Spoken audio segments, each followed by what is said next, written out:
Very excited to introduce you my colleague, Dr. Cathy Barrera, who will be hosting a Fireside Chat I've been looking forward to. Titled is C-Suite View on Web3 with Mastercard Chief Marketing and Communication Officer and President of Healthcare Business, Rajamannar. Cathy, take it away. Thank you so much, Guido. Just as a reminder, this session will be 30 minutes. We will reserve approximately the last 10 minutes of the session for Q&A. So as you're listening to this really exciting fireside chat, please drop your questions into the main stage chat, and we will be pulling from there for our Q&A session. Excuse me. Well, great. I am so excited for this fireside chat. Joining me is Rajamannar. He is the Chief Marketing and Communications Officer and the President of the Healthcare Business at Mastercard. Raja not only leads marketing initiatives at a Fortune 500 company, but he is an expert on the intersection of marketing and emerging technologies. As just one example, Mastercard's Artist Accelerator, which was created under Raja's leadership, has been named Billboard's best Web3 tool. Raja is also the author of Quantum Marketing, Mastering the New Marketing Mindset for Tomorrow's Consumers. Welcome, Raja. Thank you, Cathy. Appreciate the opportunity to share a few thoughts here today. Wonderful. I think that you're going to provide a lot of insights to our audience. I wanted to start this conversation with your perspective on the importance of emerging technologies to business. In your book, you discuss a variety of emerging technologies, blockchain, AI, all kinds of things. And you talk about how companies need to understand these technologies as they develop and execute business strategies. Now, of course, I think probably most people here today agree that emerging technologies are important.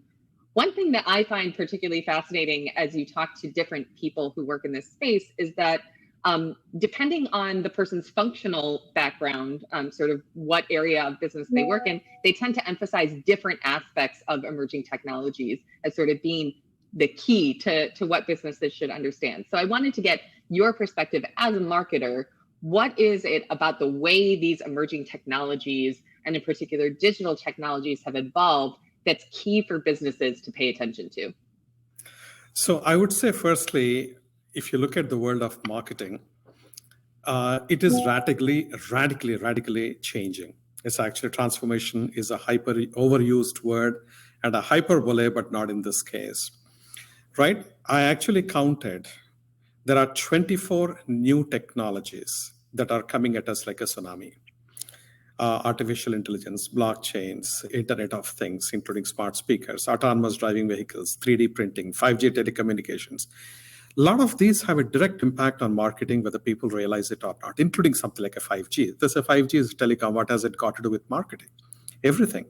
If you want to do real-time marketing, and if you analyze the data, the vast troves of data that you're getting using AI and sophisticated computing power, and you get to insights and the next best action to be taken at the point where the consumers, there is a moment of truth as far as the consumer is concerned. At that point, you want to hit the consumer with the right message or an offer or a communication or some form of engagement, which 5G enables quite a lot because of its instantaneousness almost in terms of its ability to move data both the ways. So what can happen in the world of technology is going to dramatically alter the marketing landscape in a big way.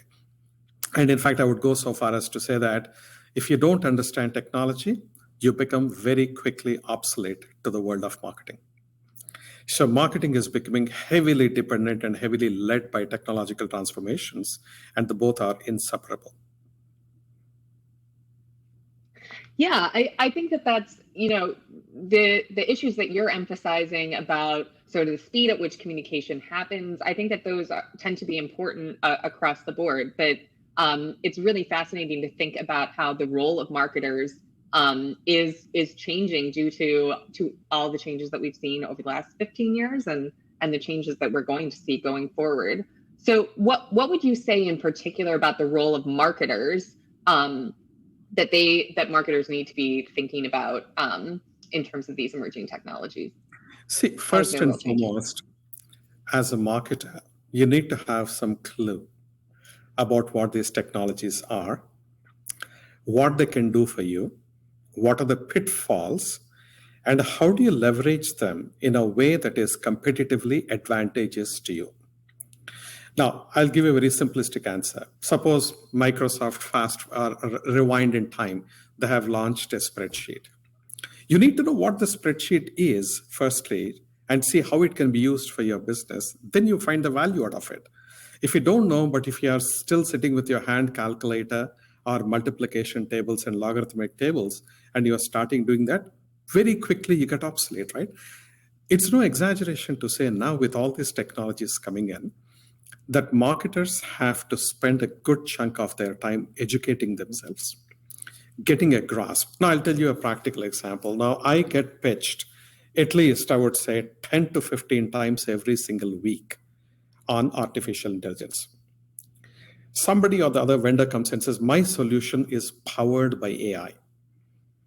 Now, I actually, being a nerd that I am, I spent time with the head of artificial intelligence at Mastercard and asked him to teach me right from the basics as to what exactly is AI, what is machine learning, what is neural learning, what are the differences between each one of these, what types of AI are there. And I spent hours and hours with him picking his brain or maybe eating his brain. Now, what happens as a result of it is I'm fairly comfortable. I also did a couple of courses myself on AI. And I started reading books on AI. So now, if somebody comes and tells me this is powered by AI, I would ask them, tell me exactly how. Most of the people who come for the pitches have no clue. So they say, oh, we'll actually get our technology people to come and talk to you, which is one warning sign for me. These guys are peddling stuff that they themselves don't understand. And when the technology people come, they try to look at you like you're an idiot, which is to say that, oh, this is actually a black box, literally. Okay, here is the box, something goes inside, what comes out is God's truth. Now, I said, no, I need to understand what exactly is happening inside and how are you coming to that truth? And it's very shallow. And this is a danger. When you start dropping names like AI and freely using them and you depend on those kind of pitches, what you get is garbage out. And then you wonder why your campaigns are not working or why consumers are not reacting properly. So it is critical for marketers to understand these technologies reasonably enough. They don't have to become an expert at every single technology, but they should have an enough amount of working knowledge and appreciation that they're able to ask the right questions. And once the questions are asked, if they get an answer, they can make out whether the answer is BS or whether the answer has got some substance in it. That level of understanding is critical for marketers. And I would say that today, even at this stage in my life and career, I spend at least 5 hours every single weekend purely for learning. And if I can do it, I encourage my team and say, guys, you all absolutely have to do it. I love that. So in fact, what we also... Go ahead. Go ahead, please. Well, so in fact, what I also do is that some of the, we mandated some programs and courses within Mastercard to say that unless you actually pass these courses, you will not be put up for promotions in your respective areas. And that's, I think, it seems a little draconian, but extremely important. I think that that's exactly right. And I think that it's not just marketers, but it's also, folks that are working on new product strategy, anyone who's going to be touching on these technologies really needs to understand what can the technology do and what can't it do in order to be able to evaluate, is this use case going to drive value for us? And is it going to help us reach our customers better, et cetera? And I think that's really an approach that we also espouse at Prysm Group. So I love to hear you talk about those examples. Unfortunately, I think not everyone gets to sort of have the head of AI at their disposal, but maybe more resources will become available. But excuse me. I would love to now step into talking in more detail about some of the specific applications or activations that you all have been doing at Mastercard and putting these ideas into practice. So one example that I loved, last year, Mastercard collaborated with the Recording Academy and Roblox to create the Grammy Roblox experience that included a virtual concert, artist meet and greets, fashion items, mini games. Can you tell us, how did this approach of connecting people in the metaverse drive impact for Mastercard and its collaborators? So firstly, we are in a continuous learning phase, testing out every single platform that has got some semblance of scale. Right. So whether it is Roblox or you got Horizon Worlds, we have Decentraland. We looked at every single platform and tried to do pilots in those areas. Now we have pivoted to experiential marketing as our key way to gain competitive advantage, as opposed to advertising-led marketing at Mastercard in 2013. So we sponsor certain events and curate experiences that money cannot buy, but you can get them only if you have a Mastercard. So that's a point of differentiation. Recording Academy is one of our valued partnerships. And typically in a good year, we are able to maybe have 500 people get those experiences. So they walk the red carpet, they take the picture in front of Step and Repeat, they go and get the best seats in the house, they get to meet our brand ambassadors and backstage experiences, and they get some signed merchandise. Now, when the pandemic happened, when the world has shut down, we said, what do we do? Because we are heavily dependent on experiences. And that's when we said, let's dive headlong into every single digital opportunity that there is there, whether it is, call it metaverse, call it Web3, call it whatever. We don't care what you call it. So long as you can reach the consumers where they are, let's go and reach them. So fast forward, so we partnered with Roblox, and then we had to, of course, modify our contracts with Recording Academy to get these experiences ported into the metaverse. So what we did, we gave virtual red carpet. So you create an avatar of yourself and you buy accessories to dress up your avatar, because that's a special occasion. And then you walk on the red carpet, you get lots of pictures taken. And then you're in front of the Step and Repeat, you get pictures there. You get the best views, and you can choose multiple views for the concert to watch the Grammy Awards function. You go backstage and meet with the avatars of our brand ambassadors and take pictures with them. And you get NFTs as your memorabilia that you can come away with. So we weren't sure how this was going to work. We said, well, let's try. You will know once you try it out if it works or not. Shockingly, for a very minimal incremental investment to what we do with the Grammy Awards, we got a reach and engagement of 8x. People were dialing in from, whether it is from India or Brazil or Australia, all over the world, which was not possible before. Suddenly, this whole space became accessible. Now, you can keep arguing till cows come home whether metaverse will scale or not scale. But for me, even with that limited extent of reach and the expansion of metaverse, if I get 8x reach, that's good enough for me. That's more than good for me. And the ROI that we actually measure in a very methodical fashion was terrific. We said, this is something which is great. So now we are evolving some very substantial strategies for many of our experiences around using metaverse, even at the scale that it is at this point in time. Wow, that's great. I love learning more about these different examples and really connecting with specific use cases where that technology really makes sense. And I think that you're exactly right when you're talking about virtual worlds, that being able to bring these people from all over the world, maybe being able to put them in person when that might not be as feasible in the real world, and allowing them to do these meet and greets. I mean, it sounds like just such a wonderful activation using the Roblox platform, but using virtual worlds. I wanted to turn just a little bit more towards this idea of NFTs and blockchain sort of more generally. It seems like a lot of companies are intimidated by working with technologies like these, or maybe they think that they won't stand the test of time, that they're just a passing trend. What would you say to that, and how have you been able to use these tools to further the business and grow marketing efforts at Mastercard? So you talked about blockchain and NFT, right? Yeah, that's right. The other part of Web3. You're right. So if you look at blockchains, we are very deeply vested, and we have filed for a large number of patent applications as a company.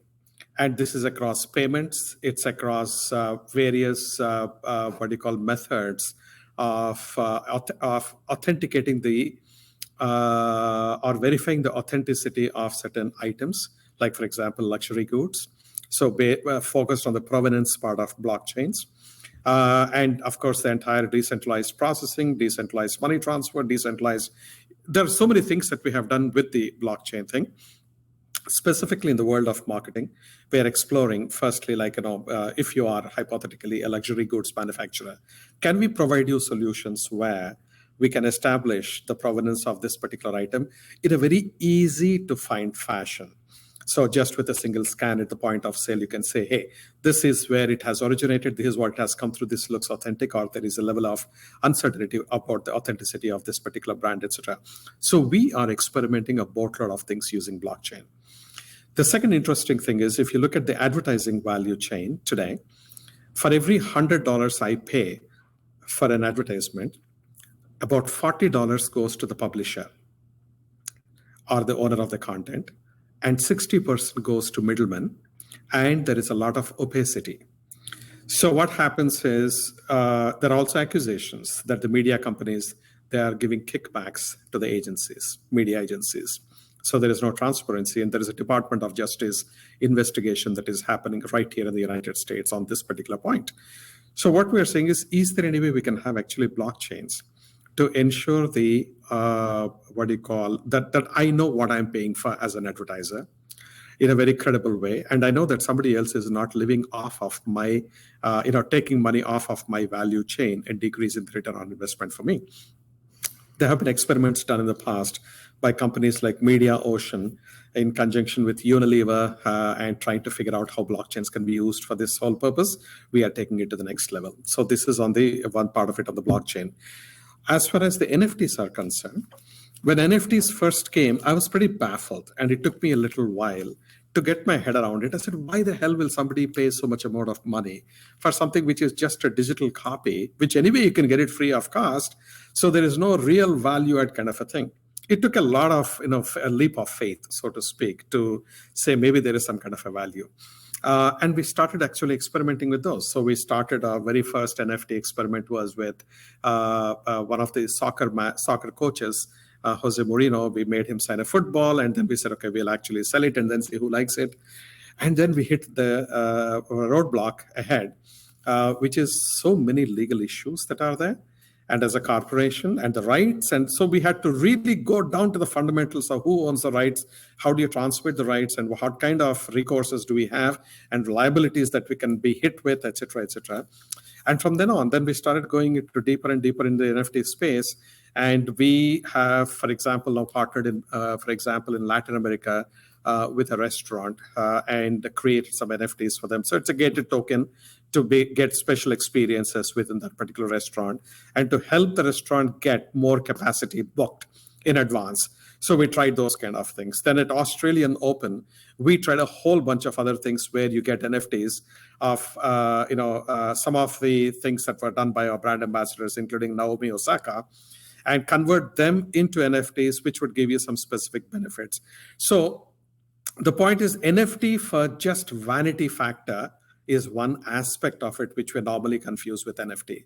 But NFT can have so many other benefits beyond, and that's what we are exploring to see how substantial can it be. And including also, there could be non-transferable NFTs as well that we are looking at, like the Soulbound Tokens. So it's a whole bunch of things that we are experimenting in the whole space. And, we have yet to see the extent of scale that we would like to see. Surprisingly, on the metaverse, we got more traction and scale compared to NFTs, but NFTs we are sort of at the beginning of the journey, which we started a little later than the metaverse journey. And we are using NFTs now heavily in our Mastercard Artist Accelerator, which we announced at the Consumer Electronics Show. And we have got some big announcements coming around the South by Southwest event as well. That's so exciting. Yeah, I wanted to ask about the Artist Accelerator. I think that, also with the the Grammys activation that we talked about earlier, there's some overlap, sort of bringing together aspects of the metaverse, bringing together blockchain technology, NFTs, other digital assets. And I wanted to get your perspective on sort of where this is all going. I wanted to know if you'll talk a little bit about how companies should think about the overlap of different emerging technologies, as in Web3. See, I think every technology by itself is individually disruptive of the ecosystem. The confluence of these technologies, two or more of these technologies, can be incredibly powerful. There are lots of opinions around, for example, the cryptocurrencies. And the crypto world had gone through some ups and downs as well, including the crypto winter that everyone talks about and so on. But there are some fantastic use cases for the crypto. And I would not simply sort of walk away from crypto just like that. Particularly if these are central bank backed CBDCs, that is central bank digital currencies, it can have phenomenal impact on the entire payment value chain. And when you talk of remittances, and I did this myself. So if I have to send money to my family, say in India, from the United States, today, the amount, I send $100 and barely $92 goes to my family if I'm making money. And it takes a while, for it to go through. And then, of course, there are some solutions which are much faster. It'll take, maybe a few hours. But deploying crypto, you can actually do it instantaneously. And the gas fee is so small on the entire thing that my family will receive for every $100 that I send, almost as much as I would say $99.85. That economics you just can't ignore, and it's instantaneous. So why would you not adopt those kind of technology? I think there is a lot of promise there too, but I'm very excited about it. That's one part of it. And when you look at the confluence between blockchains and NFTs, and when you also talk of artificial intelligence being brought into the mix, it's incredibly powerful to understand what's happening with the consumers at any point in time in real time. To know what is their context. It's not only what's going in them and what they're about to do, but the context as well. And if you look into the data analytics in real time, pull those insights and make them into next best action that you serve the consumer on their mobile device at that point in time. We have done some simple pilots. Okay, these are laboratory ones, so we have to take them with a pinch of salt. We have seen that there could be as many as 3 to 4 times higher response rates. It's 3x to 4x higher response rates compared to just doing the way we are doing today. Now, if a company is spending, say, $2 billion on marketing budget, that is an incredible amount. Any budget, it doesn't have to be billions. Even a small company, because the beauty of these technologies is, even if you're a small company, the technology is accessible to you without putting any major capital outlay. You pay as you go, and there are these services in the cloud. So you can compete and give hell to the large companies which have got deep pockets and compete effectively and win the space too. So this is extremely an exciting time, I think. And if you are in marketing, this is like an Alice in Wonderland. There is no better time and place to be in marketing than now and here. It's incredibly exciting and inspiring to me. Oh, wonderful. Thank you so much for that. We have our first couple of questions from the audience. So one question here is, could you expand on how Mastercard is thinking about the future and adoption of Soulbound tokens? Of what future in? Can you repeat the last part of the question? The future and adoption of Soulbound tokens. You're talking about Soulbound tokens? Yes. Okay, sorry. I'm actually in a hotel and the internet has been a little spotty, and I'm getting a red light saying that you are experiencing difficulties of connectivity. So apologies for that. Okay. So, what happens is, the way we look at Soulbound is it's a non-transferable NFT. I want it to be uniquely tied to you, and you cannot put it to somebody else. So I'll give you one tangible example. In the Mastercard Artist Accelerator, we are creating a platform where emerging artists would want to enable them to be discovered by their fans or by fans in general. And once you have that, then you want to monetize your content and present it to you want to be in control of what happens in the Web3 world as an emerging artist. Now, for that, we train these people quite a bit. We are going to give them mentoring. We're going to get technology, solutions, tools, all kinds of things we're going to do for them. So if I have selected you, Cathy, as one of our artists, we will give you certain Soulbound tokens, which will give you exclusive access to certain things that will not be available to anybody else. And these are non-transferable, and hence they are tied to you. And like, for example, one of our brand ambassadors says Jennifer Hudson.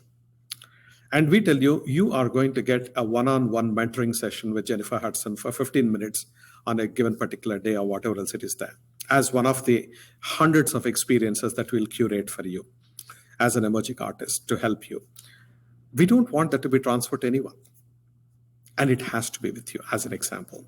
Second, we are looking at certification courses for our employees in marketing and communications specifically.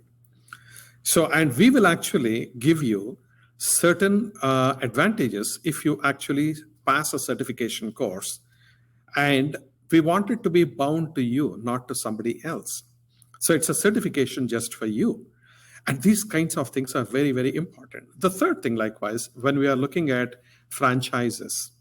So we are actually a franchise company, right? So we make our network accessible to the licensees, like the banks and the various merchants, to use our network.